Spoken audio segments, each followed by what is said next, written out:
Assalamualaikum teman-teman, welcome to back my channel bersama Rina Amel. Dalam The Rose Story ini aku bakal menceritakan tentang Ratu Elizabeth Bathory. Sebelum aku menceritakan, jangan lupa klik tombol subscribe, like, dan komen.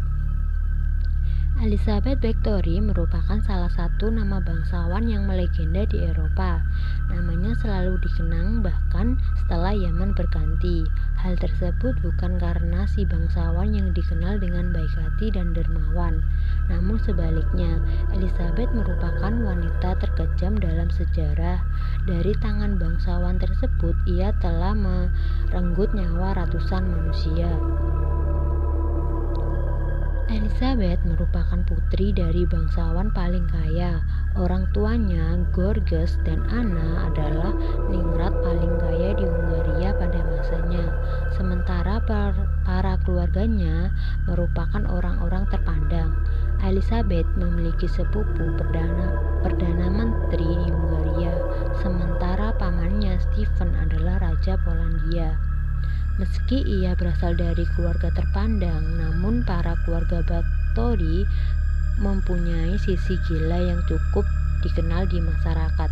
Salah satu paman Elizabeth adalah seorang penganut paganisme dan satanisme. Sementara itu, seorang sepupu juga memiliki kelainan jiwa dan hobi melakukan kejahatan seksual, termasuk juga dengan Ratu Elizabeth. Pada usia yang ke-15 tahun, Elizabeth menikah dengan Count Ferdinand Dancy yang berusia 25 tahun. Suaminya adalah seorang bangsawan yang derajatnya tak lebih tinggi dari Elizabeth, sehingga Elizabeth tetap menggunakan namanya Bathory sebagai nama keluarganya. Sementara suaminya juga menggunakan nama Bathory meskipun telah menikah. Namun, Count Ferrers lebih sering berada di medan pertempuran dan membuat Elizabeth kesepian.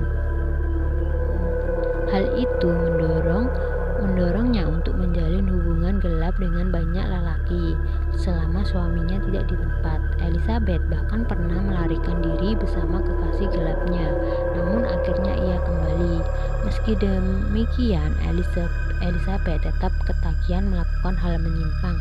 Bahkan ia juga seorang biseksual dengan melakukan hubungan dengan bibinya sendiri, yaitu Countess Clara Bathory. Sekitar tahun 1585, Elizabeth melahirkan seorang anak yang diberi nama Anna. 9 tahun berikutnya, Elizabeth melahirkan dua anak perempuan, yaitu Ursula dan Katrina. Pada tahun 1598, ia melahirkan putra pertamanya yang diberi nama Paul. Pada tahun 1600, Dancy meninggal di usia 51 tahun, tetapi tidak diketahui penyebab kematiannya, apakah karena penyakit atau luka akibat peperangan. Setelah kematian Dancy, mulai muncul desas-desus di mana Elizabeth melakukan pembunuhan berantai. Dalam usianya yang mulai memasuki 40 tahun, Elizabeth takut kehilangan kecantikannya karena penuaan. Hingga suatu hari, seorang pelayan yang sedang menyisir rambut Elizabeth tidak sengaja menarik rambutnya. Elizabeth menampar pelayan itu dengan keras hingga berdarah. Melihat darah tersebut mengenai tangannya, ia segera berpikir bahwa darah tersebut akan memberinya kesegaran dan awet muda. Kekejaman pun dimulai. Awalnya Elizabeth membunuh pelayan-pelayan di kastilnya, kemudian putri-putri setempat. Bahkan beberapa gadis dikirim ke kastilnya dengan dalih untuk belajar etika dan sopan santun.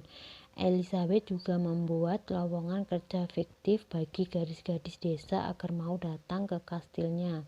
Setelah ia berhasil memancing korbannya, Elizabeth akan menyiksa mereka sampai mati. Cara yang dilakukan pun sangat kejam. Elizabeth akan memukul, menggigit, membakar, memutilasi hingga membiarkan korban kelaparan sampai mati. Awal mulai kegilaan tersebut adalah pengaruh dari pelayan terdekatnya, yaitu Dorothy Shertis. Elizabeth pun gemar memuaskan hasrat seksualnya dengan penyiksaan terhadap pelayan-pelayan yang lebih muda. Selain Dorothy, Elizabeth juga dibantu oleh pelayan lainnya, yaitu Suster Ilona Jo dan pelayan pria Johannes Ujaria dan seorang pelayan wanita bernama Anna Darfurla yang juga merupakan kekasihnya. Mereka menyiksa para pelayan dengan cara diikat, ditelanjangi, kemudian dicambuk, bahkan menggunakan beberapa alat bantu untuk menyakiti beberapa anggota tubuh tertentu.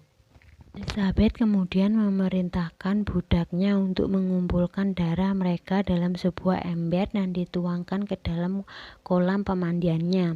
Elizabeth hanya akan memilih darah wanita muda yang masih perawan. Ia berkeyakinan bahwa dengan mandi darah seorang gadis perawan maka penuaan tidak akan terjadi pada dirinya. Agar tidak terlihat mencurigakan, Elizabeth akan memakamkan para korban dengan proses pemakaman dengan pendekatan agama. Namun hal ini tidak bertahan lama karena jumlah korban semakin banyak. Pendeta menolak untuk melakukan tugasnya karena gadis-gadis yang meninggal ini tidak diketahui penyebab kematiannya. Suatu hari, salah satu korban sempat melarikan diri dan menceritakan kepada pihak berwenang tentang apa yang terjadi di kastel tersebut. Raja Matyas dari Hungaria pun memerintahkan sepupu Elizabeth sendiri, gubernur provinsi, untuk menyelidiki laporan tersebut.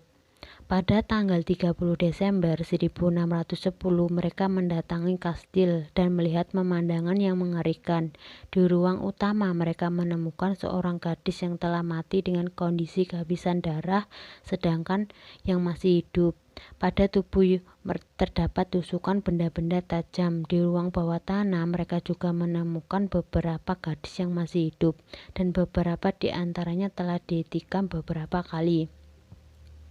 Sedangkan di bawah kastil, mereka menemukan sekitar 50 gadis yang telah meninggal.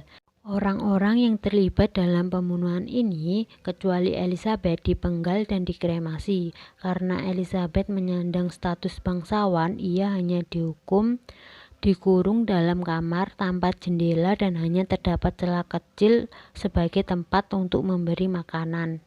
Pada tahun 1614, Elizabeth meninggal dalam usia 54 tahun di dalam kastilnya sendiri.